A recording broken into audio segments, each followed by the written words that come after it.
बाराबंकी जनपद से कांग्रेसी सांसद तनुज पुनिया ने किसानों की समस्याओं के बहाने भाजपा की केंद्र व राज्य सरकार पर निशाना साधते हुए जमकर किया तीखा हमला।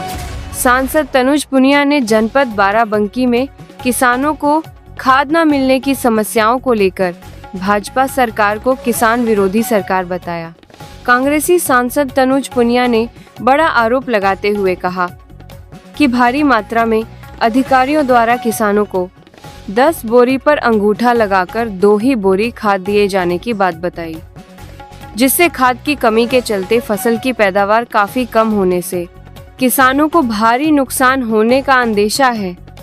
तो वहीं सचिवों के भ्रष्टाचार को उजागर करते हुए बताया कि बाकी खाद को एकत्रित कर भारी मात्रा में उचित दामों में नेपाल भेजकर मुनाफा कमाया जा रहा है। सांसद तनुज पुनिया ने सरकार के दावों की हवा निकालते हुए बताया कि सरकारी दावों अनुसार 124 खाद समितियों से खाद वितरण की जगह मात्र 85 खाद केंद्र ही संचालित है, जिनसे खाद वितरण हो रहा है। सांसद ने आरोप लगाया कि एक सचिवों के जिम्मे 4,04,000 केंद्रों का दायित्व है, जिसके चलते खाद वितरण प्रभावी तरीके से नहीं हो पा रहा है। सरकार व इलेक्शन कमीशन के खिलाफ वोटर अधिकार यात्रा में वॉलेंटियर के रूप में शामिल होंगे। बिहार में 65,64,000 वोट चोरी का आरोप लगाया। यूपीएन टीवी के लिए सद्दाम रायन की खास रिपोर्ट। सहकारी समिति के वहाँ पे वितरण केंद्र थे, लेकिन केवल 85 संचालित हो रहे हैं, जिसमें भी 3-3, 4-4 केंद्र जो है एक सचिव को दे दिया गया है। अगर ऐसे में सचिव अगर वहाँ पे खाद एक केंद्र पे वितरण कराता है तो एक हफ्ते बाद उसका नंबर आता है दोबारा वितरण कराने का। अब यहाँ 3 दिन छुट्टी थी, 3 दिन छुट्टी में बिल्कुल भी खाद नहीं बटी। लोग परेशान हैं। अगर यहाँ प्राइवेट इसमें इन्वॉल्व किए जाते तो शायद वो खाद बांटते हैं इन 3 दिनों में भी, छुट्टी के दिनों में भी। सबसे बड़ी समस्या है कि जो केंद्र है वो सीमित हो गए। इसका मतलब एक एक केंद्र पे हजारों लाखों जो है किसान वहाँ जा करके खाद मांगेंगे। न इनके पास उतने बड़ा भंडारण की व्यवस्था है एक हर केंद्र पे कि हर किसी को खाद दे पाए।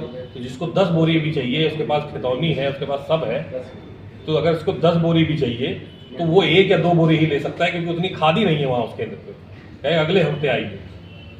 तो इस तरह की व्यवस्था अगर आप केवल समितियों के माध्यम से करनी थी तो आपको ये व्यवस्था करनी चाहिए थी कि हर किसान को समय से खाद मिले।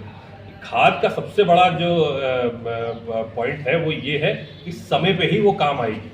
अगर आगे पीछे होगा तो नुकसान होगा किसान का, जिसके लिए मैं आप सबका बेहद शुक्रगुजार हूँ। हमारा एक दूसरा बहुत ज्वलंत मामला है जिसको आप लोग नेचुरली अभी उठाएंगे अन्य विषयों में। तो मैं आपको पहले ही बता दूं कि जननायक आदरणीय राहुल गांधी जी जो हमारे नेता हैं, उन्होंने लगातार देश के लोकतंत्र और संवैधानिक मूल्यों को बचाने की लड़ाई लड़ी।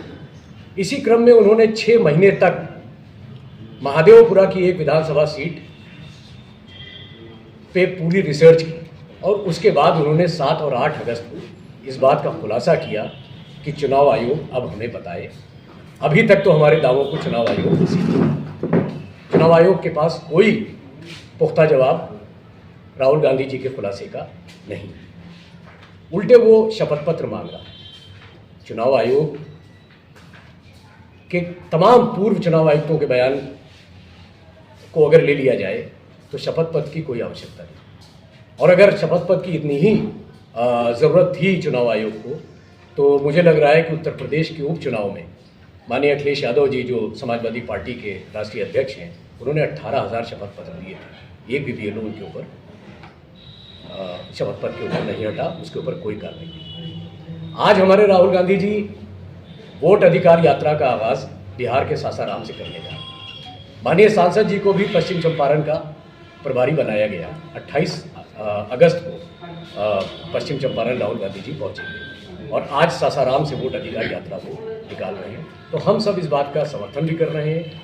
उसकी जानकारी भी हम लोग इस प्रेस कॉन्फ्रेंस के माध्यम से, आप पत्रकार बंधुओं के माध्यम से आज साझा करना चाह रहे हैं। बहुत बहुत धन्यवाद।